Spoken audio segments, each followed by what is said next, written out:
নারী, গাড়ি, বাড়ি, স্থাবর অস্থাবর সম্পত্তি, সন্তান সন্ততি, এগুলো প্রাপ্তির আকাঙ্ক্ষা, এগুলোর প্রতি আকর্ষণ মানুষের জনমভর। আমরা সবাই এগুলো চাই, ঠিক কিনা? এর মধ্যে সবচেয়ে গুরুত্বপূর্ণ একটা হচ্ছে সন্তান সন্ততি। দেয় কে? জোরে বলতে হবে, কে দেয়? চাইতে হবে কার কাছে? নাকি মাজারে, নাকি দরগায়? একজন সন্তান দিতে পারে, চিল্লায় বলতে হবে তিনি কে? অনেকে বলে মাজারে মানত না করলে নাকি সন্তান পাওয়া যায় না। এটা কি রে ভাই? মাজারে যদি মানত করা না হয় তাহলে নাকি সন্তান পাওয়া যায় না। এগুলো এসে ডিস্টার্ব করে খুব। এটা খুলে ফেলেন, খুলে নিচে রাখেন, এটারে এদিকে রেখে দেন, এই পাশে থাকে যতটুকু হয়, এদিকে দিয়ে দেন এই পাশে। তো এটা একটা ভুয়া কথা, তাই না? মাজারে আর একটু উপরে উঠাইতে হবে।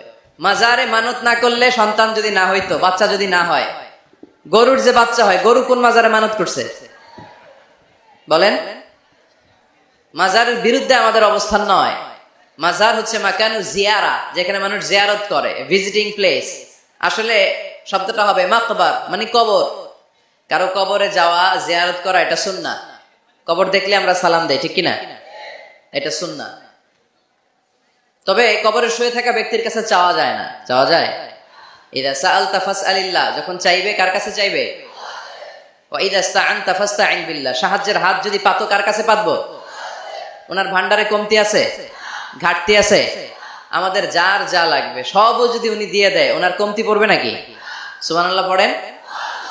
এজন্য মাজারে মানত না করলে সন্তান পাওয়া যায় না, এটা ভুয়া কথা, তাই না? তাহলে ছাগলের বাচ্চা হয় কেমনে? গরুর বাচ্চা হয় কি করে? এরা তো কোথাও মানত করে না। তাহলে বুঝা গেল সন্তান দেওয়ার মালিক কে? এটা অনেক বড় নেয়ামত। আমরা অনেক সময় বুঝি না, আমরা অনেক সময় খেয়াল করি না, এটা অনেক বড় নেয়ামত। যার সন্তান নাই সে জানে সন্তান না থাকার কি জ্বালা। এরকম নিঃসন্তান কিছু ভাইয়েরা আমাদের এলাকায় আছে না নাই? আছে, তারাই জানে কি জ্বালা।